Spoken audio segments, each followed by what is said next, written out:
I've got another clip in relation to Newcastle, Isak, and everything else. Take a listen to this on Talk Sport. Newcastle hold his registration, and if Newcastle are prepared to be bold, and I think that they possibly will be until Liverpool at some point. Well, they've told them we're not accepting 110 million quid. Nobody. If someone knocks on your door and says that they want to buy your house, you don't accept their first offer, do you? Unless it's something really ridiculous. And obviously Newcastle don't think 110 million pounds for one of the best centre forwards in world football in a position that's a real dearth of opportunity to get better centre forwards. I want Newcastle to make Liverpool pay as much as they possibly can. When people get all offended and all the Liverpool fans start jumping up and down because it's their football club you're talking about, they have unsettled the player. One way or t'other they've done it, and they've got form on it. They did it with Virgil van Dijk. Kind of having a bit of a pop there that he's unsettled the player, wants Liverpool to be striped up price-wise. By the way, this is the same man who has complained about the cost of players in the past. It's ridiculous how much things are costing, but now suddenly it's okay for the prices to skyrocket. Another dig at Liverpool for wanting to improve their team. Yeah, I mean, we've seen this before, unfortunately. And look, that broadcaster specifically uses Liverpool, Man United and Arsenal on a rotational basis to wind up the fans to get you to call in. I mean, that's the game. They have meetings before the show with strategic points in the show where it's like, let's get calls from Liverpool fans.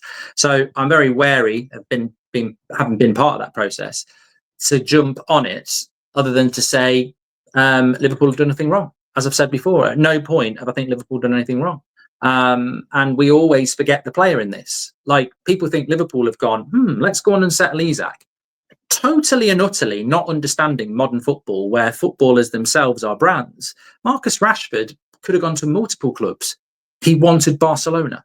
Are Barcelona the villain for saying we're not going to pay a fee and we're going to take him on loan? Barcelona pushed, Marcus Rashford wanted that move. Isak clearly wants Liverpool. And correct me if I'm wrong, £110 million is a hell of a lot of a profit on Isak, whose price really is hard to set. And it's a first bid as well. On Newcastle not doing the same with Wizza and Brentford, who want to keep Wizza, who has been unsettled by Newcastle and other clubs. Boo-hoo, cry me a river. It's football. Look, Liverpool are our biggest rival at United. But pragmatically, have they done anything wrong? I don't want them to get Isak. I'd love to jump in and go, Liverpool have done something wrong. They've done nothing wrong. They've done nothing wrong here. And I just think it's not the first time that particular person has raised an issue with it. He's either doing it because he's being told to do it to wind Liverpool fans up, or he's completely losing the plot on how football works. And a lot of the time, it will be led by the player and their agent, who are really the real issue. If you're a fan of Newcastle, it is the player and his agent wanting to leave your football club. Look at the way Gyökeres left Sporting. It was really sad. He's had 2 really good years there, really good relationship, and it ends up with, I'm going to sit on a Mallorcan beach and force a move and forget about all the Sporting fans and forget about all the good times because I want to play for Arsenal. And that's the real issue with the modern game. Footballers, as they always have done. I remember Pierre Van Hooijdonk at Forest going on strike years ago, and other people have done it as well. Yeah, I completely agree. And what I don't like, and I want to make sure I use the right wording, because I would rather not trigger people, I'd rather them listen. But the smaller clubs than, say, a Liverpool, and I think it's an objective fact, a Crystal Palace and a Newcastle, as examples, are smaller. Brighton are smaller. They go and take players away from clubs that are smaller or less financially powerful than them. That's how they build those squads, and then they pass it on down the food chain. That's the element that I don't sort of like. It's almost like feeling sorry for a small shark that's being eaten by a bigger shark. And that's cruel, forgetting that slightly smaller shark also yams on other fish and kills them. Same as in that we do that in the food chain. Oh, it's so sad that animal's about to get, that animal's about to get killed by this big lion. Yeah, but that hyena also kills animals. It's weird. Me, and that's the bit I don't like. And Newcastle, I've got a lot of respect for that football club. They went through hell with Mike Ashley. I was a rival fan. I was very happy to see the back of him, because I don't like what people like him do to football clubs, and I'll always stand on that. But the way they're sort of crying over this situation, but yet they're very happy to unsettle Wissa at Brentford. They're very happy to do that. Now, their fans have all said, we think that's bad as well. But how bad do you think it is? You're not telling your club to not sign him, are you? You're not saying to your club, never sign a player again that we unsettle. Never do that again. We don't want it. They were moaning at Man United Newcastle fans earlier on in the summer. In fact, Phil came on one of our shows and said United have ruined the transfer market by paying too much money for Mbeumo. This is before we even knew what we were going to pay for him, by the way.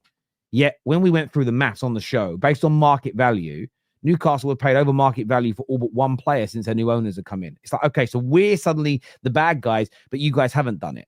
They've paid above market value this summer for Elanga. If they land Šeško, they're paying above market value for him. They put bids in above market value for multiple players. But yet, when Newcastle do it, everybody says, that's fine. They're trying to grow, Terry. Leave them alone. I don't bemoan it. But when a Man United or a Liverpool does it, we're suddenly these horrible bullies who are destabilizing football. I look at it and think, shut up. It's ridiculous now. But you know, I don't know what Simon Jordan's stance was on this, but I certainly know certain people's stance from that radio station on this. When Trent runs his contract down because Real Madrid tell him to, what are they booing him for? He's been a great servant to the club. Why are they booing him? Hold on a minute. Liverpool have just had one of their best players run their contract down for 18 months so that he can go and play for Real Madrid, and they're meant to applaud him. But when they want to play a British transfer record for Isak, they're suddenly the bloody villains. And this is the hypocrisy of it. And this is why, for me, I just don't trust it anymore. You know, we do stuff like this, and I know other people do as well. We don't have a meeting. I've just gone from the United stand, made a cup of tea, come in, we go live. There is no, what are we going to say about this? We don't want to do that. You know, we bring something up, a live chat might come in, and we just go bang. And the reality is absolutely spot on from Trent's English.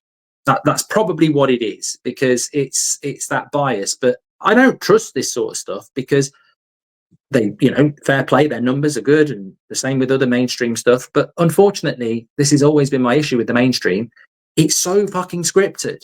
It's in your ear, talk about this. Oh, what about this? I don't think people realise when they're sat there, they've got an earpiece in and people are feeding them stats. So when they go, oh, you know what? That's their 5th goal in 8 games away from home wearing a blue kit. They haven't pulled that out their arse. Someone in their ear is going, did you know that? It's so scripted.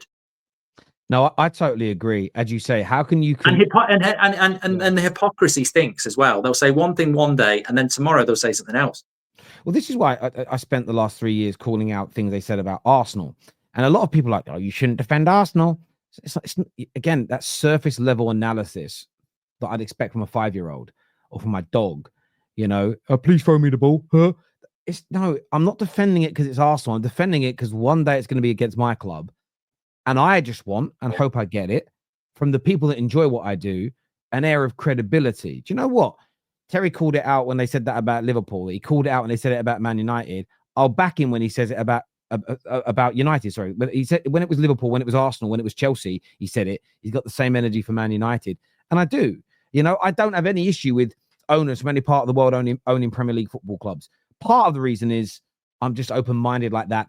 Those organizations, those nations, those investment companies, those people, they already invest in so much of what I use on a daily basis. I'm one of these people, Mark. I don't think you can be a butcher and preach about veganism. I don't think those two things can live in the same. You can't work for a bank and be anti-capitalistic. I just don't live my life that way personally. You know, I can't be a YouTuber but be anti-social media. What a weird way to look at the world, right?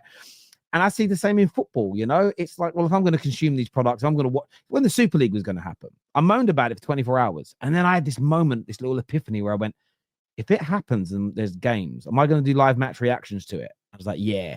So I better stop moaning about it, actually, because I'm going to look really stupid in like a week when or 6. That's just the way I look at these things. And football's the same. You know, 1 minute it's let the players go for free, let the players. And there's now players are now doing this thing. There's all these lawyers getting together to try and create these new rules where players can just buy themselves out of their contracts whenever they want, and then they'll earn that money back by going to a new club. That's that's a far bigger problem than the transfer fee side of things. So we have to be very careful what we might end up creating. I'm going to do some super chat.